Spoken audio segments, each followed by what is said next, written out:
Merci de poursuivre sur TVRN 35 ce débat et ce direct 35 autour du quartier Jeanne d'Arc, Beaulieu-les-Longchamps, thématique importante, la thématique des transports. Nos trois invités de ce mini-débat, merci à Daniel Delaveau, maire de Rennes, président de Rennes Métropole, d'être avec nous. Merci à Gilbert Gabillard, vous vous présentez comme un cycliste urbain et à côté de vous, merci également à Damien Bongard, vous êtes de l'association Vivre au Longchamp. Philippe, la thématique des transports est une thématique vraiment qui fait débat, on l'a compris dans vos balades au sein de ce quartier rennais. Oui, effectivement, on l'a vu avec une habitante de Longchamp. L'arrivée du métro pose question, pose débat.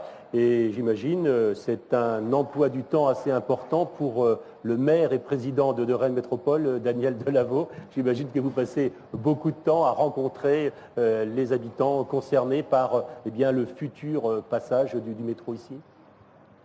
Oui, c'est normal, parce que c'est un projet important. C'est un projet important pour le quartier, bien sûr, mais c'est un projet qui est aussi un projet important pour la ville dans son ensemble, et même au-delà, bien sûr, pour toute l'agglomération, car c'est un des axes, un des piliers dans l'armature du réseau global, bus, métro, train, qui est le cœur de notre politique des déplacements en transport collectif pour le pays de Rennes. Alors Daniel Delaveau, on en est où pour l'instant? Alors, on a le dossier dont je rappelle qu'il a démarré les premières études pour cette deuxième ligne de métro ont démarré en 2001. Ça fait déjà plus de 7 ans, donc je ne vais pas retracer les différentes étapes. Il y a eu de nombreuses concertations. On arrive dans la phase avril-mai où on va être amené à décider sur un choix de tracé. Rennes Métropole. Rennes Métropole, c'est la responsabilité et la compétence de Rennes Métropole, mais la ville, bien sûr, débat et ce sujet participe aussi aux débats municipaux. Nous avions un certain nombre de points particulièrement difficiles, et notamment dans ce secteur. C'est ce qui fait d'ailleurs que, à la fin de l'année dernière, à la fin de l'année 2007, quand on a le dossier préparatoire d'aide à la décision, comme on l'appelle, nous avions indiqué que sur ce quartier des Longchamps, il fallait poursuivre les études. C'est pour ça aussi qu'on a mis en place, avec les associations et avec l'aide d'un cabinet spécialisé extérieur, une instance particulière de concertation, au-delà des concertations générales qui avaient existé et qui existent, pour travailler plus en profondeur sur ce secteur. Ce sont 19 tracés qui ont été, 19 hypothèses qui ont été étudiées quand même. Pour l'instant, il en reste 3. Il reste 3 familles de scénarios. Oui. Alors Damien Bongard, lorsque l'on prend le mot concertation dans ce cas très précis, il vous rapproche ou il vous éloigne ? La concertation en fait, qui a été proposée par Rennes Métropole a déjà permis d'apporter un certain nombre de supports techniques, d'informations, etc. Là-dessus, je pense que la Métropole a joué la transparence. On ne peut que l'en remercier. On a vu des aspects chiffrage, des aspects techniques. D'ailleurs, on a très bien vu qu'à la fin de cette concertation, les tracés, un certain nombre de tracés ont été abandonnés, qui étaient pourtant les tracés au début qui étaient favorisés par les techniciens. Donc on voit que nos arguments ont su être écoutés. Après, on a également, nous, donc à la fin, proposé un projet idéal. On a joué le jeu, on nous a demandé de présenter vraiment le projet pour les habitants qui serait idéal d'un point de vue desserte, environnement, maximum etc. de desserte et minimum d'impact environnemental voilà, aussi. Il y avait des aspects coûts, il y a des aspects évolution urbanistique. Donc là-dessus, on a joué le jeu. On a présenté notre projet qui était mis en opposition avec 2 autres projets en janvier. La conclusion, M. Delaveau, en janvier, a clairement indiqué que ce projet n'était pas acceptable pour des raisons financières. Donc nous, à partir de là, on s'est dit, il y a d'autres tracés, il y avait 19 tracés. Ça paraît logique aussi dans le cadre de la concertation qu'on donne notre avis sur d'autres tracés. Donc là-dessus, on a réalisé un document qu'on a remis à M. Delaveau et aux différents élus la semaine dernière, où on donne clairement notre sentiment et on indique que si on avait un tracé idéal, on a aussi un tracé qu'on considère comme une alternative acceptable pour tous au regard de tous les critères. Et ce tracé, c'est de mettre en tranchée couverte sous l'avenue des Buttes de Couëmes, sous la rue Mirabeau, c'est-à-dire juste sous la route. Et ça a pour gros avantage d'avoir un tracé qui va être parmi un des deux tracés les moins chers, avec le tracé de la SEMCAR, donc à un prix équivalent, par contre avec aucune nuisance sonore, visuelle, de gêne, etc. Par contre, pour les habitants, c'est déjà un énorme compromis. C'est un énorme compromis dans le sens où la desserte sort du quartier.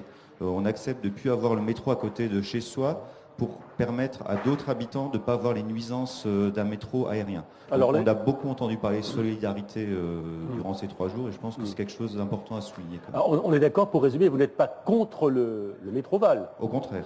Au contraire. Et est-ce que vous pensez justement que ces travaux, parce que j'imagine qu'il y a eu beaucoup de réunions, de fêtes avec les habitants du quartier, ça a ressoudé encore plus les habitants ? Il y a une vraie dynamique qui s'est créée. Moi, personnellement, il y a 2 ans, je ne participais pas du tout à l'association. J'ai découvert l'association à ce moment-là. Il y a pas mal de gens qui étaient dans le même ordre d'idées. Et après, on a envie de s'investir plus. On découvre des gens, on est solidaires parce qu'on sait très bien, c'est pas parce qu'il y a des habitants qui sont, entre guillemets, préservés que les autres ne sont pas préservés, etc. Je pense qu'il y a une vraie solidarité qui existe maintenant, des gens qu'on découvre des personnes. Je donnerai un exemple, le tracé alternatif qu'on propose et qu'on espère voir accepté. On a reçu une pétition de plus de 2000 personnes derrière. C'est pas juste les 40 riverains d'un endroit ou des choses comme ça. Quel pourcentage de chance vous donnez ? Je pense que c'est M. Delaveau qui serait plus adapté. Non, mais vous espérez que ça peut passer ? Moi, je pense qu'étant donné que la différence de coût est insignificative, puisqu'on est inférieur à la marge d'erreur, j'ai du mal à imaginer qu'on ne puisse pas prendre une solution qui ait le même coût et qui ne génère aucune nuisance. L'intérêt général, je pense, est là. Avant d'entendre Gilbert Gabillard, un mot, Daniel Delaveau. Vous avez entendu dans la balade précédente de Philippe Delacote une habitante dire « je vais quitter le quartier » parce que, bon, lorsque l'on envisage un tel moyen, il faut trouver toutes les bonnes solutions pour qu'un tel moyen de transport soit un plus, un réel plus, si on l'a vu dans certains quartiers, plutôt qu'un inconvénient majeur. Oui, je crois qu'il faut savoir raison garder. Je remercie d'ailleurs M. Bongard de ses propos. Il y a eu un vrai travail de fait. C'est des dossiers difficiles. On se focalise, c'est normal, on est ici dans le quartier Longchamp-Beaulieu, mais vous savez, quand on va passer à Maurepas, il va falloir détruire des immeubles. Quand on va passer à Clenay, il va falloir détruire des immeubles. C'est un autre niveau de problème. C'est un autre niveau de problème. Et je crois qu'il faut traiter ces aspects-là. J'ai l'expérience de la première ligne, tout n'est pas simple. Je crois que M. Bongard a raison de dire avec sérénité et sérieux que la question, c'est de trouver le meilleur compromis. À partir du moment où on est tous conscients, je crois, que le métro est un plus. C'est un plus pour la ville, mais c'est un plus aussi pour le quartier et pour ses habitants. Alors il faut trouver le meilleur compromis entre la qualité de la desserte, entre les impacts environnementaux, entre les coûts et entre la prise en compte de l'ensemble des critères urbains, et pas simplement donc à l'échelle de l'ensemble de la ville. Donc oui, je redis ce que j'ai dit, qu'il n'y a pas de solution idéale. Toute hypothèse, tout scénario a des avantages et a des inconvénients au regard de ces différents critères.